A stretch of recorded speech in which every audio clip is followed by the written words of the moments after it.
Let's talk about the most horrifying moment in your English journey. You feel good about your English. You understand your teacher. You understand the slow podcasts. You think, hey, I'm getting pretty good at this. So, you decide it's time for the big leagues. You open Netflix. You put on a real Hollywood movie, no subtitles. You sit back, ready to enjoy it in English. And 5 minutes later, you want to cry. It sounds like machine gun fire. It sounds like they are mumbling with a mouthful of marbles. They are swallowing half the words. You catch maybe 30%. You think, why are they speaking so fast? Why don't they enunciate? Are they doing this on purpose to confuse me? I'm Tom, and welcome back to English Adventure. Today, I'm going to tell you the truth that your textbooks hid from you. Native speakers aren't speaking too fast. The problem is that you were taught a fake language. You were taught robot English. And now your ears are desperately searching for sounds that do not exist in the real world. Today, we are going to retrain your ears. We are going to decode the messy, blurry, chaotic reality of real spoken English. If you are sick of needing subtitles for the rest of your life, you need to watch this video to the end. Part 1. The diagnosis: the robot English lie. Why is there such a massive gap between classroom English and Netflix English? Because in the classroom, your teacher did you a disservice. To be helpful, they spoke in what I call robot English. They pronounced every single letter. What are you going to do tomorrow? It's clear. It's articulate. And it is a lie. Nobody speaks like that in real life outside of a B1 ESL classroom. When you listen to robot English, your brain gets lazy. It learns to expect clear boundaries between words. It expects a nice little pause after every word. Real English is a river. It flows. There are no pauses between words.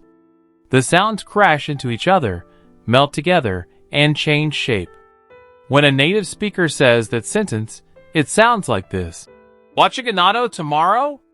Your brain, trained on robot English, hears watch a ganado and panics. It thinks, I don't know that vocabulary word. What is a watch a ganado? It's not a vocabulary problem. You know all those words individually. It's a connected speech problem. You are trying to use a map for a city that doesn't exist anymore. You are listening for individual bricks, but native speakers are throwing entire walls at you. Part 2. The mechanics: the secret code of reductions. To understand natives, you have to crack their code. You have to understand how we destroy the language to make it faster. We do this through two main mechanisms: reductions and linking. This is what I call the lazy tongue principle. Native speakers will always choose the easiest path for their tongue to travel. We are lazy. We hate pronouncing hard consonants at the end of words if the next word starts with a vowel. Let's look at the most common offenders. These are the sounds you are looking for that don't exist. 1. The disappearing T and D. If a T or D is at the end of a word and the next word starts with a consonant, we almost never say it. Robot. Next door. You hear the T and D clearly. Real. Next door. The T is gone. It's one sound. Robot. Good morning. Real. Morning. If you are waiting to hear that crisp T, you will miss the whole sentence. 2. The vowel massacre, the schwa. In robot English, every vowel is clear. A, E, I, O, U. In real English, any vowel that isn't stressed gets murdered. It turns into a lazy little sound called a schwa. Robot. Today. Real. Today. Robot. For you. Real. Baya. 3. The squash. Linking. This is where words crash together to create new sounds. Do you becomes Dia or Jaya. Did you becomes Didja. Want to becomes wanna. You learned going to in school. Forget it. In real life, it is gonna. If you hear, I'm gonna go to the store, do you wanna come? Your brain needs to stop looking for, I am going to the store, do you want to come?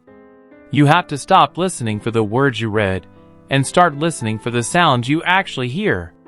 Part 3. The shift stop, word hunting. The biggest mistake intermediate learners make is word hunting. You listen to a sentence and your brain tries to catch every single individual word, like trying to catch fish with your bare hands. Okay, I heard then I heard went, then I missed 3 words, then I heard store dot. By the time you figure out the first half of the sentence, the speaker is already on to the next topic. You get overwhelmed, and your brain shuts down. Stop word hunting. Native speakers don't listen to every word. We listen to the rhythm and the stress words. English is a stress-timed language. The important words, nouns, verbs, adjectives, are loud and long. The grammar words to, for, a, the, in are super fast and quiet. Da. You need to learn to tune out the noise, the grammar words, and focus only on the loud beats. If you hear, I went to the store to buy some milk, you only really need to hear, went store buy milk, to understand the message. The rest is just filler. Stop trying to understand 100% of the words. Aim to understand 100% of the message by focusing on the stress peaks of the sentence. Part 4. The Protocol Active Decoding Training. Okay, Tom. I get it. Real English is messy. How do I train my ears for this? Passive listening, just watching Netflix with subtitles on, will not fix this. Your eyes are faster than your ears. If the subtitles are on, your brain will just read and ignore the audio. You need to do active decoding. This is hard work. It is frustrating. But it is the only way. Here is the 3-step protocol to do 3 times a week for 20 minutes. Step 1. The micro-listen. No subs. Find a clip of real, fast native speech. Maybe a 30-second scene from a movie or a YouTube vlog. Listen to the first 5 seconds. No subtitles. What did you hear? Write it down. You will probably get it wrong. You'll hear gibberish. Step 2. The slow mo loop. Most video players let you slow down the speed to 0.75x or 0.5x. Slow it down. Loop that 5-second section 10 times. Listen intensely. Where are the words connecting? Where is the T disappearing? Try to map the blurry sounds to the words you know. Rewrite what you think you hear. Step 3. The reveal and verify. Turn on the English subtitles just for those 5 seconds. Compare what you wrote to the reality. This is the aha moment. Oh my God, that noise that sounded like waza was actually what was a... Your brain needs that moment of realization to rewire its connection between the sound and the words. You are teaching your brain. Okay, from now on, when we hear waza, it means what was a dot. You have to do this manually, phrase by phrase, until your brain builds up a database of these messy, real-world sounds. The final challenge. Listen to me. It is not your fault that you can't understand Netflix yet. You were taught a sanitized, fake version of the language. But it is your fault if you stay that way. Stop complaining that natives speak too fast. We speak at a normal speed for us. You are just listening too slow because you are processing unnecessary information. Stop waiting for the perfect, clear articulation of your teacher. It's never coming in the real world. Embrace the mess. Embrace the blur. Start training your ears for reality, not for a textbook. If you are ready to stop decoding robot English and start understanding real human beings, hit the like button. Subscribe to English Adventure. We don't do fake English here. I'm Tom.